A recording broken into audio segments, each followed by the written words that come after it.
Hello and welcome to the English Learning for Curious Minds podcast by Leonardo English.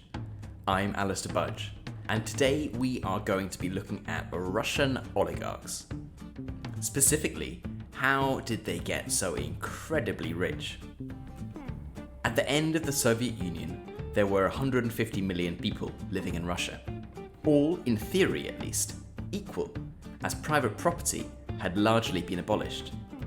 Within a few years, 22 individuals ended up owning 39% of the entire economy, with a large part of the rest of the population living in poverty. Today, we are going to be looking at how that happened. But before we get right into it, I just want to remind those of you listening to this podcast on Spotify, Apple Podcasts, or whatever other podcast app you might be listening to it on, that you can get a copy of the transcript and key vocabulary for this podcast on the website, which is leonardoenglish.com. The website is also full of loads of helpful tips, tricks, and guides about learning English with podcasts. So if you haven't checked that out, it's well worth doing so, if I may say so myself. If you're already listening to this on the website, then congratulations, you're one step ahead of the game already. Okay, so oligarchs. The word oligarchy comes from the Greek. Oligoi means few, and archein means to rule. So it means the rule of a few. And an oligarch, well, an oligarch is one of the few who rule. When we talk about Russian oligarchs, we're talking about the men, and I'm afraid it is almost exclusively men, who managed to achieve vast wealth after the fall of the Soviet Union in 1991. Names you may be familiar with include Khodorkovsky, Berezovsky, Friedman, or the owner of Chelsea Football Club, Roman Abramovich. To properly understand how the oligarchs managed to amass such riches, it's important to understand a bit not just about Russia, but also the world in 1991. The Soviet Union, or the USSR, was formed in 1922. For almost 70 years, it had existed as a socialist republic, and in the post-war period it had been pretty economically stagnant, while much of neighbouring Western Europe and arch-rival the US had been enjoying the economic spoils of capitalism. In 1991, Russia was still a very poor country, or rather Russians were very poor. GDP per capita was $3,500, about a seventh of that of America. When the USSR collapsed, Russia wanted some of that economic growth that the West had been enjoying. However, private ownership as a concept didn't exist in the same way. Everything from schools to shops to the factories you worked in, everything was owned by the state. Although some privatization initiatives had been launched by Mikhail Gorbachev in the late 1980s, it wasn't until the early 1990s that the real push towards privatization began. As everything had historically been owned by the Russian state, the state had to figure out a way to transfer ownership from itself directly to the people. In theory, the aim for this was to be as equitable, as equal as possible, but in practice, it was far from it. They didn't want to sell the state assets to the highest bidder, as they feared that this would lead to ownership being concentrated among the Russian mafia and bureaucrats. So they had to figure out a way of transferring ownership away from the state in a way that gave it directly to the Russian people. Although they went about this in a number of ways, one of the most interesting, and one of the ways in which the oligarchs managed to get so much power in such a short period, was through something called the voucher system. The system was actually pretty simple. To transfer assets from the state to the people, the Russian government gave a voucher to every man, woman, and child. These vouchers formed 30% of the state-owned enterprises in Russia, of the state businesses in Russia. The idea here was that the Russian state was passing ownership back to the people. Ultimately, the state belonged to the people, and this was a way of formalizing the transfer of ownership.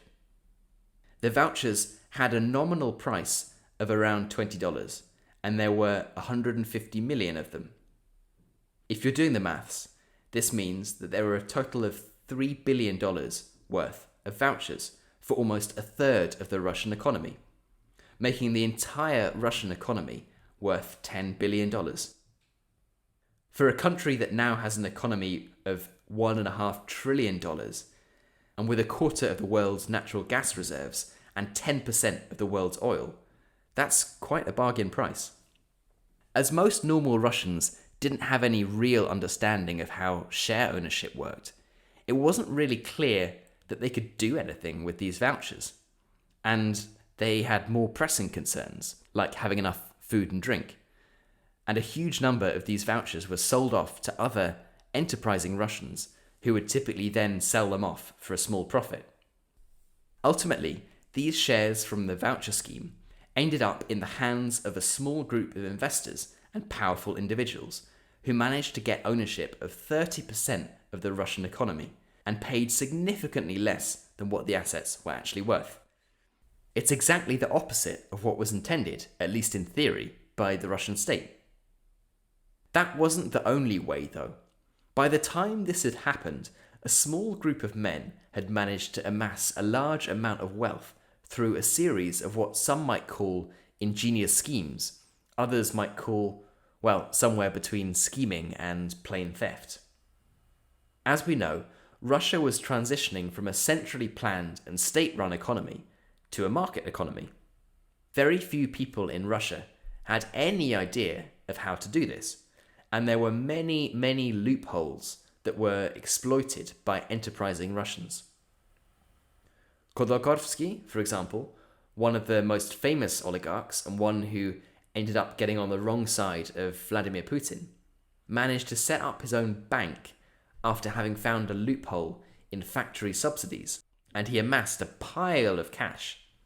As one of the only private banks in Russia, he managed to get vast amounts of money from the Russian state, with which he would then speculate on the currency markets and make a sizable profit from. Others had managed to make millions through arbitraging the cost of Russian goods. That means they would buy something that was cheap in Russia, and cheap typically because it was subsidized by the state, and then sell it on the world markets where it could command a much higher price. By the mid-1990s, there were around 24 incredibly wealthy oligarchs in Russia, a group of whom controlled practically all of the media. At the same time, the president, Boris Yeltsin, was deeply unpopular with the Russian people and heading for defeat in the presidential elections of 1996. Yeltsin's challenger was a man called Gennady Zyuganov, who ran on an anti-oligarch, pro-communist message. The oligarchs stood to lose everything, and so the powerful men controlling the media threw all of their weight behind Yeltsin, and he came back to win a second term. The agreement between Yeltsin and the oligarchs, according to many commentators, was, "Give me a second term and you'll get free rein to do whatever you want." Indeed, by the year 2000, a group of 7 bankers, known in Russia as semi-bankarskina, controlled anything from 50 to 70% of all Russian financial activity. But how did they amass such incredible wealth? And how did their wealth continue to grow in the latter half of the 1990s? Well, yes, they had managed to get control of cut-price Russian assets partly through the voucher scheme, but there are 2 more ways that we're going to cover today. Firstly, something called investment tenders. Even after the voucher scheme, the government left 20% of every state company still owned by the state.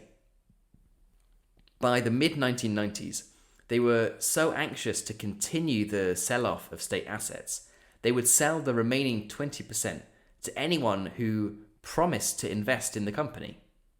As we know, a large proportion of the state-owned enterprises were very unproductive.